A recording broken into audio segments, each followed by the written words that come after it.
pero sí me gustaría empezar por el siguiente lugar. Escribí por ahí una cosa que después ustedes pueden leer si quieren, que se llama Indisciplinar la universidad. Ese era el texto a partir del cual me pedían los compañeros que interviniera hoy acá. Pero ya cuando fuimos recorriendo el campus aquí de la Macarena, empecé a hablar con algunos de ustedes y algún profe me decía, creo que eras vos que me decías en un momento, indisciplinar esta universidad, justo esta que ya está tan indisciplinada.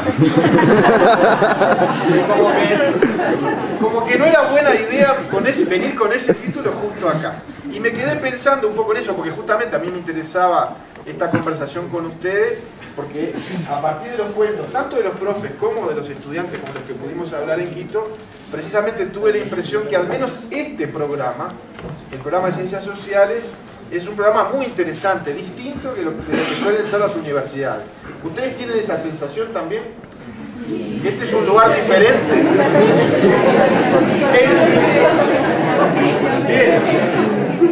Pero también me decía un compañero de ustedes, creo que era vos también, ¿no? Vos a la entrada, ser distinto tiene cosas buenas y cosas malas, ¿no? Por lo menos no siempre esto se vive bien. Entonces, a mí me gustaría, antes de contarles yo algunas cosas que pienso, y que estaban más dirigidas, no tanto a universidades como esta o a programas como estos, sino a lo que podríamos llamar programas universitarios tradicionales. Es un nombre que por ahora no dice nada, pero que todos más o menos intuimos, ¿no?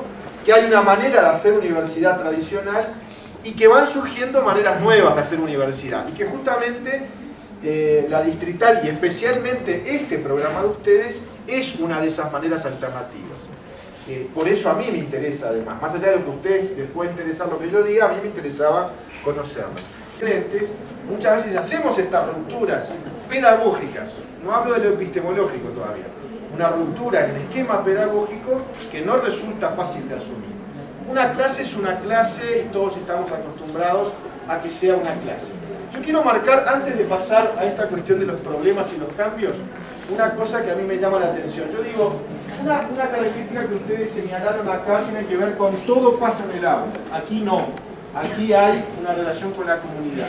Pero el aula ya es un espacio bien interesante que da muchas pistas sobre el enfoque pedagógico y también sobre el enfoque epistemológico. Por ejemplo, una característica típica de las aulas tradicionales que hemos caracterizado muchas veces es lo que algunos han llamado la disposición frontal. La disposición frontal es una disposición que no sé si ustedes conocen, donde el profesor puede verlos a todos, todos pueden ver al profesor, pero nadie se mira entre sí. Es decir, exactamente esta que tenemos hoy acá. ¿Sí? Este tipo de disposición no es muy favorable al diálogo. ¿Sí o no? ¿Sí o no? ¿Se entiende lo que estoy diciendo?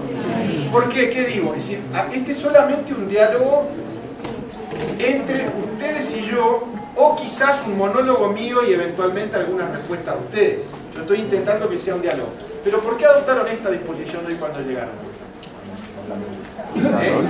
Porque la mesa estaba puesta así, ¿no? Hay en las aulas habituales en la universidad, ¿esta es la disposición típica? ¿Sí? ¿No? A ver, hay distintas versiones sobre esto, ¿sí? Yo creo que viene de las mismas disposiciones desde el colegio. El colegio es así, es en la fila. Entonces uno desde el primer semestre pues llega y se sienta así. Pero ya después ese espacio va cambiando, se hacen mesas redondas y eso. Entonces, miren, les hago un pequeño... Sí, pero antes de un pequeño regalo. Hay un maestro de mi país, el maestro Julio Castro, que entre paréntesis lo recordamos mucho en Uruguay porque durante la dictadura militar de los años 70-80 lo detuvieron y está desaparecido hasta ahora. Es uno de los que buscamos todavía. Seguramente lo asesinaron, pero nunca se encontró su cuerpo.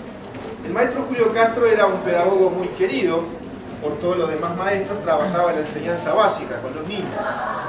Y escribió hace muchísimos años un artículo que se llamaba El banco fijo o la mesa colectiva.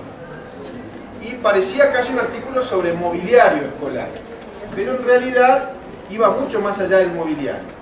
En mi país, yo no sé si pasa aquí en Colombia, tenemos un sistema de mobiliario que viene desde principios del siglo XX, desde la época de la primera reforma educativa que tuvimos, finales del XIX, comienzo del XX, donde cada banco escolar está compuesto de dos piezas unidas, una que es propiamente el banco y la otra que es la mesa, que se unen incluso. En realidad la mesa se une al banco de adelante. ¿Se entiende esto? ¿Sí? ¿Hay mobiliario de este estilo acá? ¿Sí? No hay, hubo, ya no. Había, pero ya no. Bueno, hay sitios donde parece que todavía hay. Ese mobiliario, que tiene una larga tradición, es un mobiliario que hace muy difícil ninguna otra disposición que no sea este tipo de disposición. Por ejemplo, armar círculos y demás es muy complicado. Él proponía cambiar ese tipo de mobiliario porque decía que atentaba justamente contra las posibilidades de diálogo y un mobiliario distinto podía favorecerlo. Pero obviamente el artículo aquel, escrito en los años 60, se extendía largamente en las potencialidades pedagógicas, no en el problema del mobiliario solamente. Cuando yo estaba haciendo mi maestría en los años 90, había pasado la dictadura militar, la época en que Julio Castro desapareció, y se retomaban ideas como las de él, ya en épocas de democracia otra vez. Y una de las cosas que se empezó a hacer fue cambiar el mobiliario, y se empezó a hacer un mobiliario de este estilo. Mesas con sillas sueltas donde los niños podían sentarse alrededor de la mesa, eran de tipo módulos, podían organizarse en mesas largas o más cortas, etc. Y a mí me tocó ver un aula así. Un primer problema que tenía la maestra era dónde se colocaba él, porque ya no había adelante y atrás, ya no estaba tan claro. Ella muchas veces iba caminando alrededor, por adentro, etc. Un segundo problema era dónde ponía la pizarra, porque tampoco había el adelante. Por ejemplo, una maestra había pedido y había logrado que colocaran una segunda pizarra. Tenía una acá y otra acá. ¿Sí? En esta aula en particular no podía poner de los costados porque había vidrios, pero quizás hubiera pedido hasta 4. ¿No? Hubiera querido poner hasta 4 pizarras. Y hay que pensarlo, es interesante también. En esa época estuvimos observando cómo funcionaba esta aula y otras con el nuevo mobiliario. Y era interesante compararlas del viejo mobiliario porque en la misma escuela había todavía con el antiguo y con el nuevo. Y había una supervisora, inspectora, como se le llama en Uruguay, de la zona, que hoy está en la dirección de la educación, con la que conversamos sobre lo que estaba pasando con este nuevo mobiliario. Y ella nos dijo algo que yo recuerdo mucho hasta el día de hoy.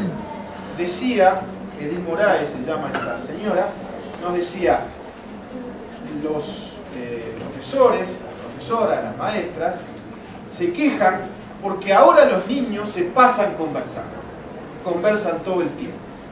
Es que para eso lo hicimos. Pero esta idea de conversar entre sí no forma parte del modelo pedagógico tradicional. Eso es lo que ustedes dicen ahí. Entonces, es cierto que disponerse así no necesariamente es una actitud pedagógica, pero uno tiene una cierta sospecha. Yo digo también que ponerse en círculos no asegura que no haya clases tradicionales y magistrales. Uno puede ponerse en círculos y solo el profe habla y volvemos a reproducir el mismo modelo. Pero la disposición espacial yo creo que es un indicador pedagógico interesante.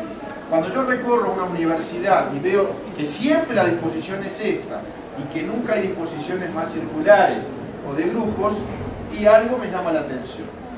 No lo estoy diciendo por ustedes, pero ¿cómo se sienten con esta agresión que les estoy haciendo? ¿Cómo sienten esto? Respecto al proyecto pedagógico este que ustedes defienden. Parece que